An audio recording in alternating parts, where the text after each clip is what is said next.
कि उन्होंने तकरीबन 9 बिलियन रुपीस जो है वो जमा किए थे फंड के लिए, और उसकी ऊपर पब्लिसिटी पे 14 बिलियन खर्च कर दिए थे उन्होंने, ये बताने में कि ये फंड जमा हो रहे हैं, यानी 9 बिलियन जो जमा किया उसके ऊपर। आई एम सॉरी, लेकिन ये अजीब सी न्यूज।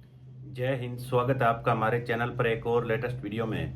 दोस्तों, 1947 में भारत से अलग होने के बाद जिस तरह पाकिस्तानियों ने बांग्लादेश के लोगों को भी पाकिस्तानी नहीं माना था और जिस तरह से उनके साथ जो सलूक किया था, उसके बाद 1971 आते आते उन्होंने तो पाकिस्तानी आर्मी और पाकिस्तान के पंजाबी लोगों से छुटकारा पा लिया था। लेकिन उसके बाद जो अब बलूचिस्तान में पाकिस्तान के पंजाबी लोग और पंजाबी आर्मी जिस तरह से बलोच लोगों के साथ आए दिन जुल्म करती है और जिस तरह से बलोच आए दिन अपनी आवाज भी उठाते हैं, लेकिन उसके बावजूद भी जो अब एक प्राकृतिक आपदा बलोचिस्तान में आई है बाढ़ की, उस पर पाकिस्तान के एक नेता ने काफी शर्मसार कर देने वाला बयान दिया और कहा है कि यह उन लोगों के कर्मों की वजह से सब कुछ हो रहा है। जो सैलाब आया है यह सिर्फ लोगों के गलत कर्मों की वजह से आया है। तो दोस्तों, पाकिस्तान इस पर किसी भी तरह की कोई भी दूसरी मदद करने के बजाय उनको किस तरह के बलोच लोगों को एक बार फिर से ताना देने की कोशिश कर रहा है, यह पाकिस्तान के लिए क्या सब बिल्कुल ही शर्मसार कर देने वाली बात है, जिस तरह से लोगों को खुद जिम्मेदार ठहराया जा रहा है। और दूसरी तरफ दोस्तों, पाकिस्तान में आए दिन करप्शन के नए नए मामले सामने आते ही रहते हैं। और अभी एक जो कोई फंड आया था, उसमें जिस तरह से पाकिस्तान ने जो 9 बिलियन का फंड था, उस पर देखिए किस तरह से 14 बिलियन उसकी ऐड पर ही पैसा बहा दिया गया और पाकिस्तान आए दिन भीख मांगने के लिए मजबूर हो रहा है। और इस सैलाब में भी सैलाब का बहाना लेकर भी दुनिया भर से पाकिस्तान फंड लेने की फिराक में है, लेकिन लगता नहीं है कि अब कोई बार बार पाकिस्तान को किसी भी तरह का फंड देगा, क्योंकि अभी पिछले दिनों कोरोना के फंड में भी पाकिस्तान में जमकर करप्शन हुई और काफी पैसा इमरान खान की सरकार कोरोना के नाम पर लेकर चाट गई थी। तो चलिए दोस्तों, इसी को लेकर हम आपको एक आरजू काजमी और साजिद तरार की बहुत ही बढ़िया और मजेदार डिबेट है दिखाते हैं। तो वीडियो को लास्ट तक जरूर देखिएगा और वीडियो को लाइक कीजिएगा। प्लीज हमारा चैनल सब्सक्राइब कर लीजिएगा। जय हिंद, वंदे मातरम। उसमें स्पेलिंग भी गलत है उसके, और फिर उसके आपके 2 मिनिस्टर हैं पीटीआई के, उन्होंने आगे रीट्वीट कर दिया उसको। और सैलाब के साथ मुल्क आपका सारा खत्म हो चुका है। खान साहब ने जो दहशतगर्द जो अदालत में गए हैं, वहां से निकलते हुए कह रहे हैं मैं बहुत खतरनाक, मैं खतरनाक हूं। और सर वहां पे कराची में भी जो पीपल्स पार्टी के सिराजुद्दीन साहब है, सिराज दुरानी सॉरी, उनका कहना है, उनकी एक वीडियो आई है जिसमें वो सिंध के लोगों को ये बता रहे हैं कि ये सब कुछ जो हो रहा है वो तुम्हारे कर्मों का फल है, तुम लोगों के गुनाहों की वजह से ये हो रहा है। तो सिराजुद्दीन साहब दुरानी साहब की शायद लोग वीडियो भूल गए होंगे, जो घर के उनसे उनके घर में से जो हीरे जवाहरात और डॉलर और पैसे निकले थे। जाहिर है वो भाई उन सिंधी गरीब लोगों के ऊपर ही खुदा का कहर नाजर हो रहा है, इनके ऊपर क्यों नहीं नाजर होता? आपकी रूलिंग एलीट जो है डाके मारते हैं, इनके ऊपर क्यों नहीं नाजल हो रहा? मेरे समझ नहीं आती कि सारा कुछ गरीबों के लिए बना। खुदा का इम्तिहान या खुदा का कहर जो है वो सिर्फ गरीब लोगों पर ही है। ये जो आपके जो डुअल नेशनल जो आपकी रूलिंग एलीट है, इनको क्यों नहीं कुछ हो रहा? लेकिन ये मैं क्या करूं, आप देखें आरजू, मैंने जिस तरह कहा कि आप इस वक्त इंसानियत के इम्तिहान में फेल है। सी ग्रेड है आपका इस वक्त, क्योंकि इंसान जब आपको जब कुछ भी देखे ना, मैंने इस वक्त आप जरा नोट करें कि लाहौर से इस्लामाबाद तक आपके कितने V8 गाड़ियां हैं, कितने रेस्ट एरियाज हैं जहां बैठ के बर्गर आप खाते हैं, एंजॉय करते हैं, आप वहां पिज्जा हट खाते हैं, मैकडॉनल्ड खाते हैं। कभी आपने सोचा कि बलोची किधर चले गए? सिर्फ एक इंस्टीट्यूशन वहां पे खड़ा है, वो पाक फौज है। वो जो भी जलजला आता है, जो भी सैलाब आता है, वो खड़े होते हैं। ये सियासतदान, मैं कहता हूं कि सियासतदान इंसानियत के टेस्ट में भी फेल हो गए। मैं क्या इनका कहूं, ये डाकू लुटेरे और फिर कौम इन्हीं को पिक कर लेती है। मैं तो समझ नहीं, मेरी समझ से बाहर है कि इस वक्त वो एक खातून का पिछले दिनों वीडियो निकला है जिसने कहा कि मुझे हज उम्रे की जरूरत नहीं है, मुझे सिर्फ एक दफा इमरान खान दिखा दो। अब इस वक्त कौम जो है वो इस लेवल पे पहुंच चुकी है, और एक खातून ने जलसे में खड़े होकर साथ कह दिया कि इस सदी का पैगंबर इमरान खान है। तो मैं इससे आगे आप कहां जाए? लेकिन सर ये भी तो लोग कह रहे हैं, कई लोग जो हैं जो कि थोड़ा सा बेहतर तरीके से पाकिस्तान में सोचते हैं, उनका ये भी कहना है कि कभी तो अर्थक्वेक आ जाता है, कभी दहशतगर्दी की जंग आ जाती है, कभी फ्लड आ जाता है, कभी पोलियो और कभी कोविड। इनके लिए बाहर से पैसे मांगने का जरिया निकलता रहता है, और अभी फिर ये फ्लड के बहाने जो है पैसे मांग रहे हैं, और फिर दोबारा वही जो आप कहते हैं कि फीसें जमा हो जाएंगी इनके बच्चों की। आरजू, अब आपने दुनिया को जलील कर करके दहशत गर्दी बेच बेच के आपने जलजले के पैसे आए, आप वो खा गए। आपको इन्होंने कोविड के पैसे दिए हमारे रियासत मदीना के फाउंडर को, उसमें 40 अरब रुपए का फ्रॉड हुआ। तो कितना अरसा लोग आपको पालेंगे, कितना अरसा करेंगे? लोगों को आपकी असलियत समझ आती जा रही है। अब आप मांगते हैं ना, तो डोनाल्ड ट्रंप साहब ने आते ही पहली ट्वीट फेंकी थी, मुझे अभी याद है। उन्होंने कहा इतने बिलियन खा गए हो, 35 बिलियन खा गए हो दहशतगर्दी में, उसका हिसाब दो। अब वो आने वाले रिपब्लिकन वापस वो फिर मांगेंगे हिसाब। इस वक्त मैंने आपको बताया था, आप शायद भूल रही हैं, 22 लेजिस्लेटर थे जिन्होंने बिल पेश किया था कि अफगानिस्तान में से हमारी शिकस्त का जिम्मेदार कौन है, हमें उसका जवाब चाहिए।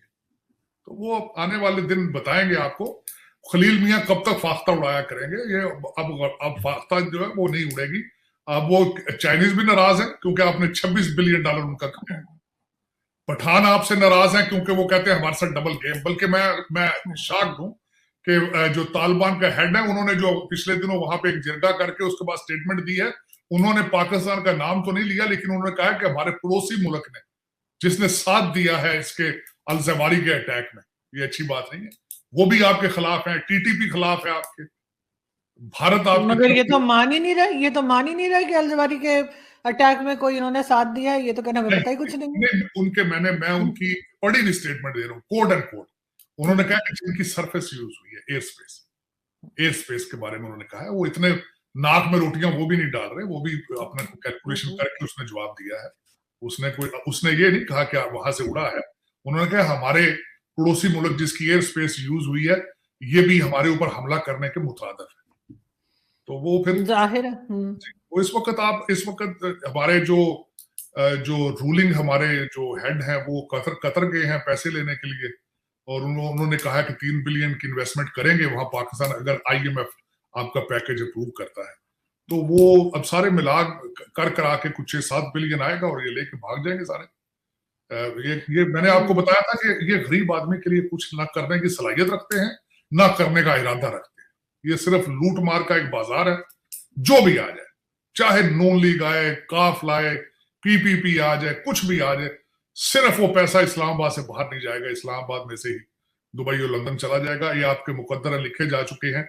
74 ये आज करिए आरजू, ये पहली दफा नहीं है, 74 साल से इस तरह हो रहा है। लेकिन सर अमेरिका ने तो कहा था, बल्कि IMF ने तो ये कहा था कि पहले आप गल्फ कंट्रीज से 4 बिलियन लेकर आए। अब वो ये कह रहे हैं कि आप IMF से लेकर आए, तो ये करेंगे क्या? पहले आप में दूसरा डॉलर जो है वो 7 रुपए बढ़ चुके हैं डॉलर में दोबारा से। देखें ना, आप अगर लोगों को पता चल जाए कि आप फ्रॉडिये हैं, आप धोखेबाज हैं, तो फिर इसी तरह की शर्तें ना, वो एक दूसरे को देखते रहते हैं। हाँ जाओ यार फलां से मिलते करो, पहले वो देगा तो फिर देखेंगे। वो एक दूसरे बहाना बनाते हैं ना, ये तो बहाना होता है जान छुड़ाने के लिए। वो जान छुड़ाते हैं बेचारे, क्योंकि उन्हें पता है ट्रैक रिकॉर्ड आपका क्या है, आपके प्रोजेक्ट किस तरह आप बनाते हैं, क्या करते हैं।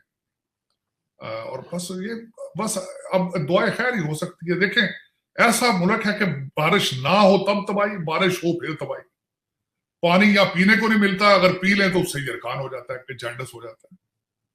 तो सर वो जो 300-350 डैम बना डाले थे इमरान खान के बकौल, वो कहाँ है?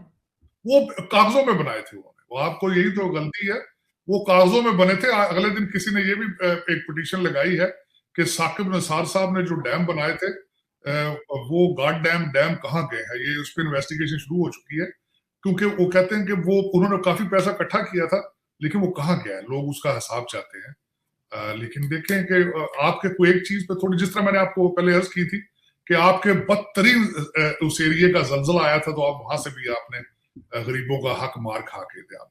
अब देखिए, कोविड में से रियासत मदीना ने भी टीका लगाया था उसमें। देखिए, अंदाजा लगाया, ये पता नहीं किस मुंह से फिर दोबारा चले जाते हैं लोग अवाम के सामने। उसका आज तक जवाब नहीं दिया। वजीर आजम फंड में से निकले थे पैसे कोविड के।